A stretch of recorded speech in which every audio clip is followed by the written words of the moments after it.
சிவாய நமக. திருவாரூர் மாவட்டத்தில் திரு கண்டீஸ்வரம் என்ற ஊரில் அமைந்துள்ள தேவார பாடல் பெற்ற பசுபதீஸ்வரர் திருக்கோயில். அம்பிகை பார்வதி தேவி பசு வடிவத்தில் சிவபெருமானை வழிபாடு செய்து சாபம் நீங்கிய ஒரு திருத்தலமாகும். அம்பிகை சாப விமோசனம் பெற்றதால் 9 நவக்கிரக தோஷங்களையும் நீக்கக்கூடிய ஒரே திருக்கோயில் இந்த திருக்கோயில்தான். கருவறையில் அருள்பாய்த்து கொண்டிருக்கும் சிவபெருமானின் லிங்க திருமேனியின் சிரசு பகுதியில், அதாவது தலைப்பகுதியில் இன்றும் லிங்கத்தின் மீது பசுவின் கொம்பால் ஏற்பட்ட வடுவை நாம் காண முடியும். அனைத்து வகையான நவக்கிரக தோஷங்களையும் தீர்த்து வைக்கும் ஒரே தலம் என்பதால் நாம் இப்பொழுது தரிசனம் செய்து கொண்டிருக்கும் இந்த சிவபெருமானின் லிங்க திருமேனிக்கு அபிஷேகம் செய்து வழிபாடு செய்வதன் மூலம் சகல குறைகளும் நீங்கி நலமுடனும் வளமுடனும் வாழலாம் என்பது ஒரு தொன்மையான நம்பிக்கையாகும். மக்களால் அதிகம் அறியப்படாத இந்த திருக்கோயிலை நாம் இப்பொழுது பார்த்து கொண்டிருக்கும் திரு வெங்கடேச குருக்கள் அவர்கள் மிக சொற்பமான வருமானத்திலும் இந்த திருக்கோயிலை மிக அழகாக பராமரித்தும் 4 கால பூஜைகளையும் மிக சிறப்பாக செய்து வருகிறார். எந்தவித எதிர்பார்ப்புமின்றி வரக்கூடிய ஒவ்வொரு அடியார்களிடமும் இந்த திருக்கோயிலை பற்றிய வரலாறையும் சிறப்பையும் மிக அழகாகவும் பொறுமையாகவும் எடுத்து கூறுகிறார். இந்த திருக்கோயிலினுடைய இறைவனுக்கு நீங்கள் அபிஷேகம் செய்யவோ அல்லது ஏதாவது பூஜை பொருட்கள் வாங்கி கொடுக்க விரும்பினாலோ திரு வெங்கடேசன் குருக்கள் அவர்களுடைய வாட்ஸ்அப் நம்பர் மற்றும் ஃபோன் நம்பரையும் நான் இங்கே கொடுத்துள்ளேன். திரு வெங்கடேசன் குருக்கள் அவர்கள் இந்த பழமையான திருக்கோயிலை பற்றிய முழுமையான வரலாற்றை மிக சுருக்கமாக இப்பொழுது நம்மிடம் பகிர்ந்து கொள்கிறார். கேட்போமா? நம பார்வதி பதையே ஹரஹர மகாதேவா.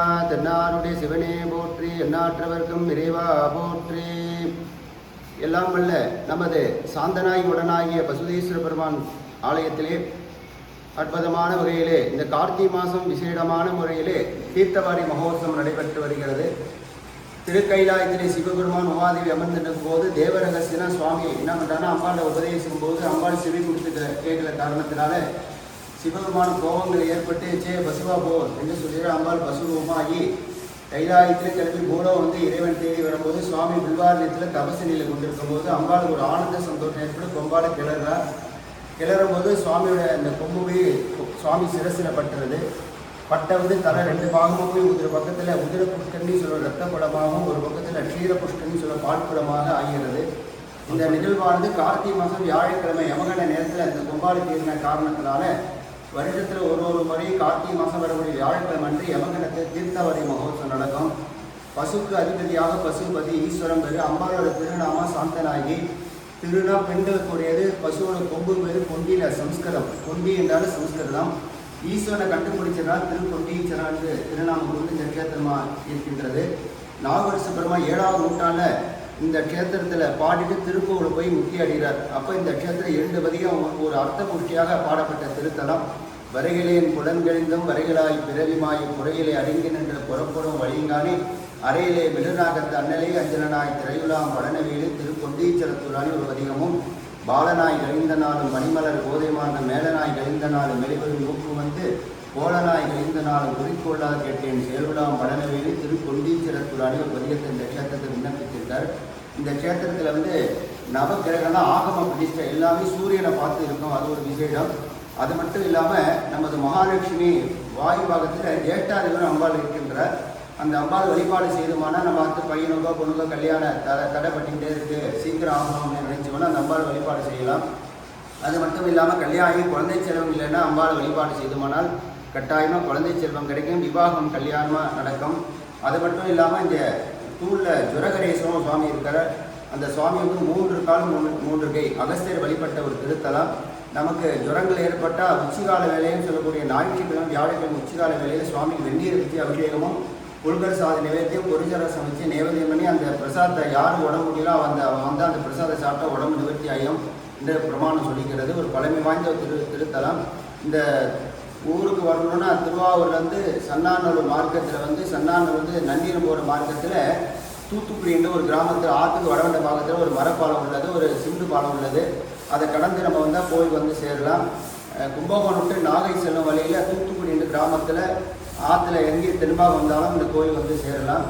நம்ம நடை திறப்பு காலம் சொல்லக்கூடிய காலையில் 8 to 12 வரைக்கும் கோயில் திறந்துருக்கோம். மாலையிலே 4 to 8 மணி வரைக்கும் கோயில் திறந்துருக்கோம். இது விசேஷமான ஒரு திருத்தலம், பழமை வாய்ந்த திருத்தலம். 7ஆம் நூற்றாண்டு அப்பாட்ட பாடல்பட்டது. இப்போ நம்ம 21ஆம் நூற்றாண்டு நோக்கி செல்கிறோம். 1400 வருஷமும் அப்பன் நட்சத்திரம் வந்திருக்கு. அதுக்கு முன்பாக கோயில் இருக்குது என்பதற்காக 2000 வருஷம் நம்ம கற்பிட்ட புராணங்கள் கூறுகின்றது. ஒரு பழமை வாய்ந்த திருத்தலம். சுவாமி 2 பாகம் எங்கேயும் இல்லாத சிறப்பு. மஞ்ச நேரத்தில் ஒரு 3 அங்குலத்தில் சுவாமி இருப்பார். சுவாமியோட சிரசு வந்து ஒரு 3 அங்குலம், அதிகபட்சம் 5 அங்குலம் தான் சுவாமி இருப்பார். சுவாமியோட சிறு எப்போதும் மஞ்சள் நிறத்தில் உள்ள வடிவம் உள்ள சிவலிங்கம். பழமை வாய்ந்த ஒரு திருத்தலம். ஒரு முறை எல்லோரும் இந்த ஆலயத்தை வந்து தரிசித்து யாருக்கு என்ன வாழ்க்கையில் என்ன தேவையோ அதெல்லாம் இறைவன கருணைகளாக கிடைக்க இறைவனை பிரார்த்திக்கிறோம். நம்ம பார்வதி பதையே அரகர மகாதேவா. இந்த திருக்கோயிலானது திருவாரூர் மாவட்டத்தில் திருவாரூரிலிருந்து 25 கிலோமீட்டர் தொலைவிலும், நன்னிலம் என்ற ஊரிலிருந்து 3 கிலோமீட்டர் தொலைவிலும் திரு கண்டீஸ்வரம் என்ற கிராமத்தில் அமைந்துள்ளது. சிவபெருமானின் லிங்க திருமேனியை தான் நாம் தரிசனம் செய்கிறோம். இந்த திருக்கோயிலை பற்றிய முழுமையான காணொளி, அதாவது இந்த திருக்கோயிலில் உள்ள அனைத்து சன்னதிகள் மற்றும் அனைத்து இறை திருமேனிகளை பற்றிய விரிவான காணொளியின் லிங்கானது டிஸ்கிரிப்ஷன் செக்ஷனில் கொடுக்கப்பட்டுள்ளது. நாங்கள் பெற்ற ஆனந்தமயமான அனுபவத்தை நீங்களும் இந்த காணொளி மூலம் அடைந்திருப்பீர்கள் என்ற நம்பிக்கையுடன் அடியார்கள் அனைவரும் நீண்ட ஆயுளும் நிறைவான செல்வமும் பெற்று வாழ வேண்டும் என்ற பிரார்த்தனையுடன் தங்களிடமிருந்து விடைபெறுகிறோம். சிவாய நமக. தேவர